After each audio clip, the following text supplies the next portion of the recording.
করতে চলেছি যার একটা ফ্লাইটের মূল্য হলো $5,00,000 আর আমরা $25,000 প্রাইভেট জেটেতেও ফ্লাই করব আর একটা $10,000 ফার্স্ট ক্লাস সিটেতেও আর একটা ব্লিমেও আরো অনেক কিছু। কিন্তু পৃথিবীর কিছু লাক্সারিয়াস প্লেনে যাত্রা করে কেমন লাগে সেটা দেখবার আগে আমরা পৃথিবীর সবথেকে সস্তা প্লেনে যাত্রা করব। এর অবস্থা খারাপ। এই নাও $1। আমি খুবই নার্ভাস। তোমার নার্ভাস হওয়ার কোনো দরকার নেই, আমি হাফ ডজন বার এটা করেছি। আপনি এটা 6 বার করেছেন। এর আওয়াজটা লন মোভার ইঞ্জিনের মতো কেন? পৃথিবীর সবথেকে সস্তা প্লেনে যাত্রা করার সময় এসে গেছে। আরে না, আরে না, ও মাই গড, ও না, আমরা অনেক জোরে যাচ্ছি ভাই। Bye Jimmy. এটা আমার একদমই সেফ মনে হচ্ছে না। ওর ক্যামেরার সঙ্গে একটু ধাক্কা লাগছিল, একটুর জন্য বেঁচে গেল। তুমি সিট বেল্ট বেঁধেছো তো? আপনি আমাকে শুধু বাঁচিয়ে রাখার দিকে ফোকাস করুন। আমি চেষ্টা করছি। ঠিক আছে, ও এখন হাওয়াতে আছে। চ্যানেলটা আমি নিয়ে নেব। আমি আমার ফুটেজ পেয়ে গেছি, চাইলে ল্যান্ড করতেই পারো। না, ও প্লিজ চলো, এবার চলো। ও আমাকে স্যালারি দেয়, একটু সাবধানে। আর যদি আপনাদের এটা ক্রেজি লাগে তাহলে ভিডিওটা শেষ পর্যন্ত দেখুন। আমরা পৃথিবীর সবথেকে দামি প্লেন টিকেটে যাত্রা করতে চলেছি। এক মিনিট, তুমি আমাকে নার্ভাস করে দিচ্ছ। ও মাই গড, ওরা নিচে নামছে।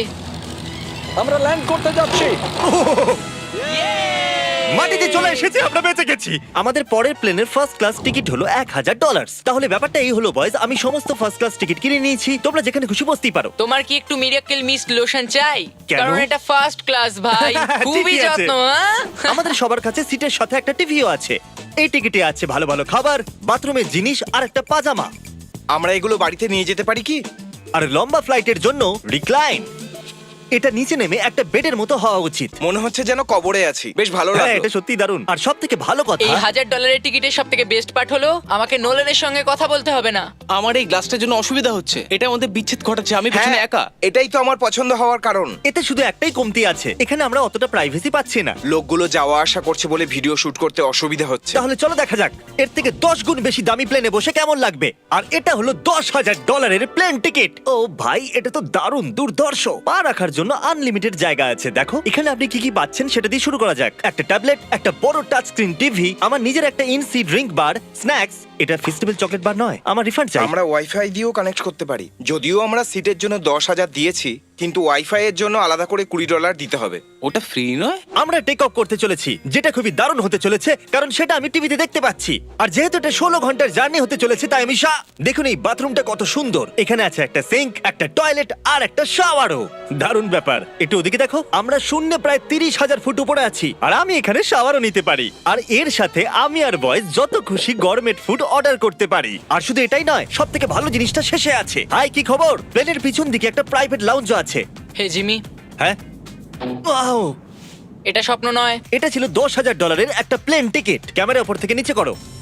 আর এবার আমি আছি $25,000 প্লেন টিকিটে, যেটা এই সিঁড়ি দিয়ে উঠলেই পাওয়া যাবে। ঠিক বলেছো, এখানে ফ্লোর আছে। এটা দারুণ ব্যাপার না?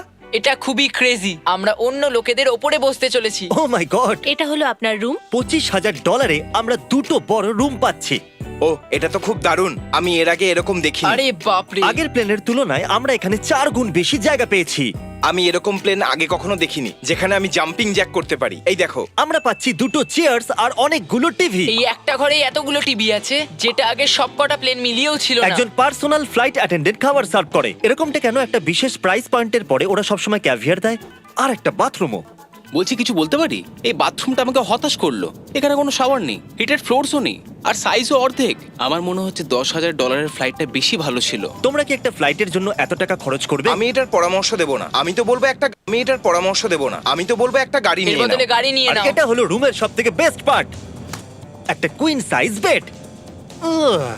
ওরা সব সিটকে বেড কেন করে দেয় না ভাই? তাহলে সাইড বাই সাইড 3টে বেড লাগানোর বদলে 3টে তাকের একটা বাঙ্ক বেড বানানো উচিত।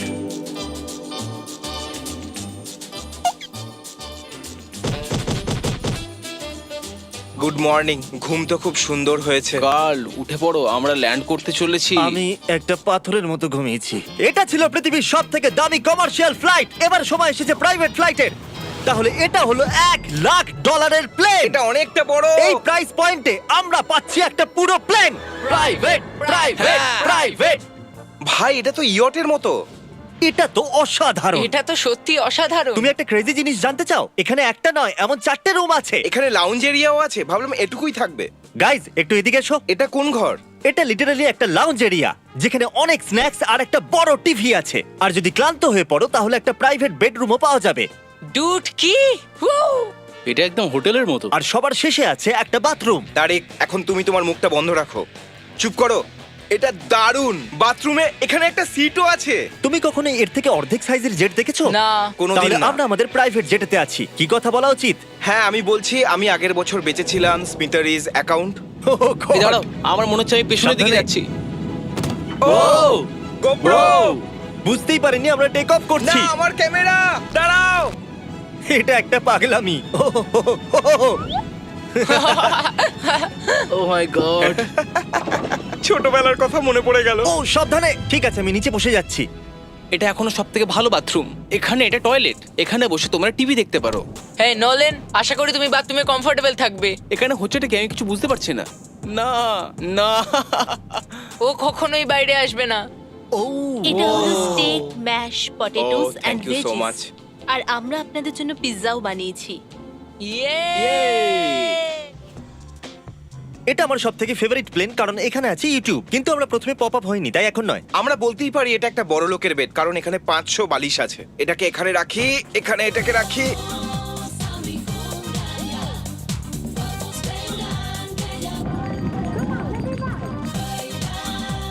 এবার এই জিনিসটা আমি ওড়াবো। একটা প্রাইভেট প্লেনের এটাই বিশেষত্ব, আমরা যখন যা খুশি সেটাই করতে পারি। কার্ল প্লেন ওড়াচ্ছে, চ্যান্ডেলার পিৎজা খাচ্ছে, ক্রিস একটু ঘুমিয়ে নিচ্ছে, জানি না নোলান কোথায়। আর প্রাইভেট ফ্লাইং এ কোনো লেবার হয় না, আর কোনো টিএসও থাকে না, তাই অনেকটা সময় বেঁচে যায়। এই জন্য প্রত্যেক বড় লোক একটা করে প্রাইভেট জেট কিনে নেয়। হে গাইস, আমরা আর কিছুক্ষণের মধ্যেই ল্যান্ড করব। কাল দরজা খোলো, আমরা ল্যান্ড করতে চলেছি। আমাকে এখান থেকে বের করো।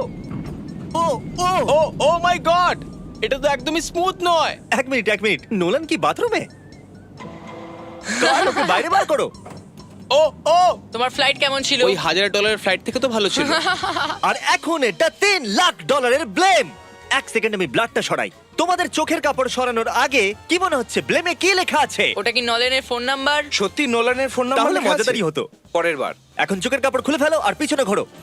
আরে আই হার্ট গার্লস মোর। ও মাই কেন? গড! এ সত্যিই ভালোবাসে। না গার্ল, ও শুধু হৃদয় দিয়েছে, ও ভালোবাসে না। না, কি সব ভালোবাসি তো। লিখেছে? ও আমি কি একে ধাক্কা মারছি? উ এটা তো নড়ছে। এই বড় এয়ারক্রাফটটাকে দড়ি দিয়েও টানা যায়। আর আপনারা হয়তো ভাবছেন আমি $3 লাখ দিয়ে এই বড় ব্লেমটাকে কি করে এফোর্ড করতে পারলাম। জিপ রিক্রুটার একটা রিক্রুটিং প্ল্যাটফর্ম যেখান থেকে আমি সবাইকে রিক্রুট করি, যেমন এডিটর, ক্যামেরাম্যান, অ্যাকাউন্টেন্টস। দেখা যাক এতে উঠলে এটা নিচে আসে কিনা। এ মাটিতে নেমে গেল। মানে আমি মোটা মানে তুমি ব্যায়াম করো। অথবা মোটা। জিপ রিক্রুটারে লোকেরা তাদের কাজ খুঁজতে যায়। যদি ব্লেমটা ক্র্যাশ করে অথবা ধরো আমি মরে গেলাম, তাহলে হ্যাঁ। তুমি জিপ রিক্রুটারের সাহায্যে নতুন জব খুঁজতেই পারো। এটা তো জিপ রিক্রুটারের সাহায্যে নতুন জব খুঁজতেই পারো। এটা তো সত্যি Yay! খুবই সহজ। থ্যাংক আমার ইউ এই ব্যাপারটা বন্ধু। ঠিক পছন্দ হলো না। ঠিক আছে, চলো যাওয়া যাক। বিদায় চ্যান্ডেলার। গুড বাই, সারা জীবনের জন্য। ও কি সারা জীবনের জন্য ওখানে বললো? ও অন্য কিছু প্রমোট করতে পারতো, কিন্তু ও কার্লের মাকে বেঁচেছে। ভয় লাগছে, এর স্পিড তো বাড়ছে। ঠিক আছে, এবার রেসে দেখা হবে। ও, আমি তো বলতেই ভুলে গেছিলাম, আমরা এই ব্লেমটাকে 1.5 লাখ লোকেদের উপর দিয়ে নিয়ে যাচ্ছি, যেখানে পৃথিবীর সব থেকে বড় ইভেন্ট হচ্ছে। আর কার্ল এই কথাটা জানেই না। এই ব্লেমে আমি মরে যাওয়ার আগে আমি জিপ রিক্রুটার সম্পর্কে বলতে চাইছি। আমরা সাম্প্রতিককালে জিপ রিক্রুটারে জব পোস্ট করেছিলাম, আর আমি এখন একটা ক্যান্ডিডেটকে কল করে ইন্টারভিউ নেব। এই থমাস, জিপ রিক্রুটারে তোমার অ্যাপ্লিকেশন দেখেছিলাম, শুনতে পাচ্ছ আমাকে? হ্যাঁ শুনতে পাচ্ছি। আপনি কি মিস্টার বিস্ট? হ্যাঁ, আমি মিস্টার বিস্ট। সেটা অবশ্য দরকার নয়। সরি, আপনার আওয়াজটা বড্ড কম আসছে। হ্যাঁ, কারণ আমরা একটা ব্লেমে আছি। এটা বলো, তুমি কবে থেকে এডিটিং করছো? আমি প্রায় 10 বছর ধরে এডিট করছি। তুমি কি আমাদের ভিডিওসগুলো ইমপ্রুভ করতে পারবে? যদি একটা স্ট্রং টিম থাকে আর একটু ক্রিয়েটিভ ইনোভেশন থাকে, তাহলে নিশ্চয়ই আমি ভিডিওকে ইমপ্রুভ করতে পারি। ওকে, ঠিক আছে, তুমি তোমার কাজের কিছু স্যাম্পল আমাকে পাঠাও। যদি এর মতো আপনারাও আমাদের সাথে কাজ করতে চান, তাহলে ডেসক্রিপশনে দেওয়া লিংকে ক্লিক করুন অথবা ziprecruiter.com/mrbeast এ যান। আমরা প্রত্যেকটা অ্যাপ্লিকেশন ভালো করে দেখব। এখন আমরা ডেটোনা 500 এর উপরে আছি, যেটা কিনা অন্যতম একটা বিজি ইভেন্ট। তুমি ব্লিম্পে অন্য কিছু লিখতে পারোনি? না, এটা পারফেক্ট। এটা কিন্তু ভুল। ওরা আমাদের দেখতে পাচ্ছে। হ্যাঁ, তোমাদের দেখতে পাচ্ছি। কার্ল, আমি তোমাকে বলে দিই, এখানে আমরা সবাই তোমার মাকে ভালোবাসি। আই লাভ কর্ম। সবাই বলছে কার্লের মাকে ভালোবাসে। কার্লের মা, যদি আপনি এটা দেখেন, আপনি খুবই একজন ভালো মহিলা। তুমি পাগল। তোমার মায়ের জন্য। আর এখন সময় এসেছে পৃথিবীর সবথেকে দামি প্রাইভেট প্লেন টিকিটের। হাই, আপনাদের স্বাগত। আমি রিকোয়েস্ট করছি আপনারা জুতোটা খুলে ফেলুন, কারণ এই কার্পেটটা $20 লাখ। এ বললো রিকোয়েস্ট করছে কিন্তু রেগে। আর স্কোয়ার ফিটের দিক থেকে দেখতে গেলে এটা আমাদের বাড়ির থেকেও বড়। এই জেটটা কত বড় সেটা ভাবাটা প্রায় অসম্ভব। তাহলে এখানে আছে একটা বেডরুম, ওয়াও। আরেকটা বেডরুম, আরেকটা বেডরুম, আরেকটা বেডরুম। হাঁটতে থাকো। এটা ক্রুদের জন্য, এটা আরেকটা বেডরুম। কি পেলে তুমি? আমার বেড। এই প্লেনে বেডরুমের উপরেই অনেক খরচা করা হয়েছে। Gold plated syncs, multiple showers. দাঁড়াও, এর মধ্যে কি আছে? টয়লেট ভাই। এই প্লেনে নিজস্ব একটা থিয়েটার রুমও আছে, একটা লাউঞ্জ আছে যেখানে 12 জন বসতে পারে, আর এখানে এই দিকে আছে একটা লিভিং রুম। এই সোফাটা তো আমার বাড়ির সোফার থেকেও অনেক বড়। আর আমি বলে দিই, এখনো পর্যন্ত এই প্লেনের 1/3 দেখেছি আমরা। আরো আছে নাকি? কি? ও এখানে তো দারুণ গেম আছে। আমরা ফ্লাইট অ্যাটেন্ডেন্সদের বেডরুমে ডাকতে পারি। যদি আমরা সবসময় এভাবেই যেতাম তাহলে আমি হাওয়াতেই থাকতাম। ও এটা কি? সরি, লাইট অন অফ করছি আমি। আমরা এই রুমটাকে কি করে মিস করলাম? আমরা পুরো প্লেনে ঘুরেছিলাম না? যদি তোমার মনে হয় তুমি সবকিছু দেখে ফেলেছো, তাহলে বলে দিই প্লেনেতে ম্যাসাজ রুমও আছে। কেমন আছো গার্ল? এটা দারুণ। তো এটাকে সত্যি টাচ করা বারণ। জেন্টলম্যান, আমরা এই প্লেনটাকে কি করে এফোর্ড করতে পারলাম? আমি বলবো আমাদের ফ্যান্সদের জন্য। আর এই জন্য আমরা এই $5 লাখ প্লেন জার্নিতে র্যান্ডমলি কিছু সাবস্ক্রাইবারকেও ডেকেছি। এর আগে কোনো প্রাইভেট জেটেতে বসেছো? না, আমি প্রথমবার উঠলাম। আর এটা পৃথিবীর সবথেকে দামি প্লেন। আমি প্লেনে এরকম জিনিস কখনো দেখিনি। দারুণ এটা। এক্সকিউজ মি ম্যাম, হ্যাঁ, এটা বলুন। এখানে কি? এটা গ্যাস স্টেশন চকলেট। এটা কি ফেলে দিতে পারবেন প্লিজ? মনেই হয়নি সত্যি ফেলে দেবে। এবার থেকে আপনার এই চকলেটগুলো সার্ভ করা উচিত, ঠিক আছে? বুঝে গেছি। এর নাম হলো ফিস্টেবলস, এই পৃথিবীর হাইয়েস্ট রেটেড চকলেটস। আর এইদিকে কি আছে? হ্যাঁ, এদিকে কোনো সিক্রেট রুম হতে পারে। এই রুমটা তো ক্রুয়েদের। ওরা আমাদের অদ্ভুত ভাবে দেখছিল। অ্যাটেনশন বয়েজ, আমরা টেক অফ করতে চলেছি। সিট বেল্ট বেঁধে নাও, হইচই বন্ধ করো। Thank you. বেসিক্যালি এই ধরনের প্লেনে কারা যাত্রা করে? Business people. ওদের তুলনায় আমার বোকা বন্ধুদের কেমন হ্যাঁ, লাগছে? ওরা একটু ছেলে মানুষ তো বটে। এই প্রাইস পয়েন্টে ওরা হাইয়েস্ট কোয়ালিটি ফুড সার্ভ করে, যেটা আমরা প্লেনে যেখানে খুশি যখন খুশি চাইতেই পারি। আমাদের নিজের প্রাইভেট মাস্টার সুইটেও। তোমার কি চাই? আপনারা জানেন যে আমরা কোথায় যাচ্ছি? না। আমরা আপনাদেরকে ডিজনি ওয়ার্ল্ডে নিয়ে যাচ্ছি, আর আপনাদের কাছে 2 দিন আছে। আপনারা যা খুশি করতে পারেন, সমস্ত টাকা আমরা Oh my দেবো। God! যদি আপনারাও পৃথিবীর সবথেকে দামি প্লেনে ঘুরতে চান আর 2 দিন বিনা পয়সায় ডিজনিল্যান্ডে ঘুরতে চান, তাহলে সাবস্ক্রাইব করুন।